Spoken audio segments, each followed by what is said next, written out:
പ്രിയമുള്ള ഫേസ്ബുക്കിലെ നല്ല മനുഷ്യരെ, ഞാൻ ഒരു മനുഷ്യനെ കുറിച്ച് ഒരു വിവരണം തരാൻ വേണ്ടിയാണ് ഇപ്പോൾ ഇങ്ങനെ ലൈവായിട്ട് വന്നത്. ഇപ്പോൾ ആലുവ ഭാഗത്ത് തെരുവിൽ അലഞ്ഞു നടന്നതായിട്ട് പോലീസ് കണ്ടെത്തിയ ഒരാളാണ്. അദ്ദേഹത്തിന് ബന്ധുക്കളൊക്കെ ഉണ്ട് അല്ലേ? ബന്ധുക്കളുണ്ട്, സ്വന്തക്കാരുണ്ട്. പാലക്കാട് ജില്ലയിലാണ് വീട്. അപ്പോൾ വീട്ടുകാരും ഉണ്ട്. മലയാളിയാണ്. 35-36 വയസ്സ് കാണും. ചെറിയൊരു ഓർമ്മക്കുറവ് സംഭവിച്ച് റോഡിലൂടെ നടക്കുകയായിരുന്നു. അപ്പോൾ അദ്ദേഹം എൻ്റെ അടുത്തുണ്ട്. അപ്പം ഞാൻ അദ്ദേഹത്തെ ഒന്ന് കാണിക്കാം. അപ്പോൾ നിങ്ങൾ ഒന്ന് അദ്ദേഹം ചെറുതായിട്ട് സംസാരിക്കും.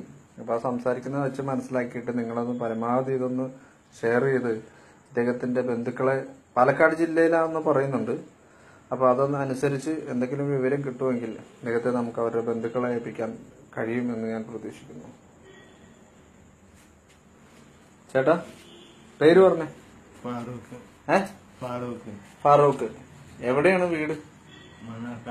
മണ്ണാർക്കാട് അല്ലേ? മണ്ണാർക്കാട് എവിടെയാ? അരൂര്. വേങ്ങാരൂര്. അവിടെ എന്തെങ്കിലും? വേങ്ങ സ്കൂളിന്റെ അടുത്താ.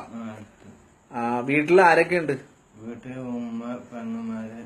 ഉമ്മയുടെ പേരെന്താ? ഖദീജ. പെങ്ങളുടെ പേര്? മുഷറ. ബാപ്പയുടെ പേര്? കുഞ്ഞു മുഹമ്മദ്. ബാപ്പ എന്ത് ചെയ്യുന്നു? ബാപ്പ ടൈലറിങ്. എത്ര മക്കളാ നിങ്ങള്? ഞങ്ങള് 4 പേര്. 4 പേരുണ്ട്. ഈ ചേട്ടന് വല്ല ഓർമ്മയുണ്ടോ വീട് എവിടെയാണെന്ന്? വീട്ടിൽ നിന്ന് എങ്ങനെ പോകുന്നതെന്ന് വല്ല ഓർമ്മയുണ്ടോ? വീട്ടിൽ നിന്ന് 6 ദിവസമായി. 6 ദിവസമായി പോന്നിട്ട്. കല്യാണം കഴിച്ചിട്ടുണ്ടോ? കല്യാണം കഴിച്ചിട്ടില്ല. ഇല്ല. വീട്ടിലേക്ക് പോകണ്ടേ? വീട്ടിൽ പോകണം. അപ്പോ ചേട്ടന്റെ വീട് കണ്ടുപിടിച്ച് തരാൻ പറയും ഇവരോട്. പറയും, ഈ ഇതിലുള്ള ആൾക്കാരോട് പറയാം എന്റെ വീട് എവിടെയെന്ന് വെച്ചാൽ കണ്ടുപിടിച്ച് തരാൻ പറ. വീട് എവിടെ തന്നാല് ചേട്ടന് വീട്ടിലേക്ക് തിരിച്ച് എത്താം. സന്തോഷമാണ് അല്ലേ? നമുക്ക് വീട്ടിൽ പോകണ്ടേ?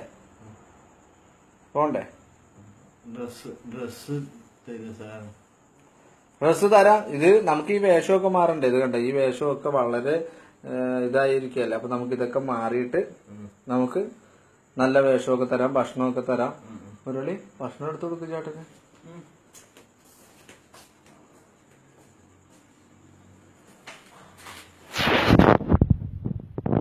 നിങ്ങള് കണ്ടല്ലോ ഈ സഹോദരനെ. ഈ സഹോദരന് ബന്ധുക്കളെല്ലാവരും ഉണ്ട്. ചെറിയൊരു ഓർമ്മക്കുറവാണ്. ഈ ഓർമ്മക്കുറവ് നാളെ എനിക്കും നിങ്ങൾക്കും എല്ലാവർക്കും സംഭവിക്കാവുന്ന കാര്യമാണ്. ദയവായി പരമാവധി ഷെയർ ചെയ്യുക, ഇദ്ദേഹത്തിന്റെ വീട് കണ്ടെത്താനായിട്ട്. ആലുവ ചേച്ചി, രജനി ചേച്ചി, ഇത് ആലുവ പോലീസ് കൺട്രോളെന്ന് തോന്നുന്നു കിട്ടിയിട്ട്. ആലുവ ജനറൽ ആശുപത്രിയിൽ, രജി ചേച്ചി, ആലുവ ജനറൽ ആശുപത്രിയിൽ ഇദ്ദേഹത്തെ കൊണ്ട് അഡ്മിറ്റ് ചെയ്തിരുന്നു. അവിടെ കിടത്തി മാനസിക പ്രശ്നമുള്ള ആൾക്കാർ അല്ലെങ്കിൽ ഇത്തരത്തിലുള്ള ആൾക്കാരെ കിടത്തി ചികിത്സിക്കാനൊന്നും അവിടെ ആരും ഇല്ല, അതിനൊരു സംവിധാനവും ഇല്ല. അപ്പൊ ഞാൻ വേറൊരു അപ്പൂപ്പനെ അവിടെ എടുക്കാൻ പോയ സമയത്ത് ഞാൻ ഏറ്റെടുത്ത് കൊണ്ടുവന്നതാണ്. അപ്പൊ ഞാൻ ഇദ്ദേഹമായിട്ട് സംസാരിച്ചപ്പോ ഇദ്ദേഹം മലയാളിയാന്ന് എനിക്ക് മനസ്സിലായതുകൊണ്ട് ഞാൻ ഏറ്റെടുത്ത് കൊണ്ടുവന്നിട്ട് എന്റെ അടുത്ത് തെരുവ് വെളിച്ചത്തിൽ കാക്കനാട് ഉണ്ട്. ഒന്നുകൂടി ചോദിക്കണോ? ജിനേഷ് പി മോഹൻ, ഒന്നുകൂടി ചോദിക്കണോ? ശരി, ചോദിക്കാം. ഒരു മിനിറ്റ്. ചേട്ടാ, ബാപ്പയുടെ പേര് ഒന്നുകൂടി പറ. കുഞ്ഞു മുഹമ്മദ് ബാപ്പയുടെ പേര്. ഉമ്മയുടെ പേര്? ഖദീജ. ഉമ്മയുടെ പേര്? സഹോദരിയുടെ പേര്? ബുഷറ.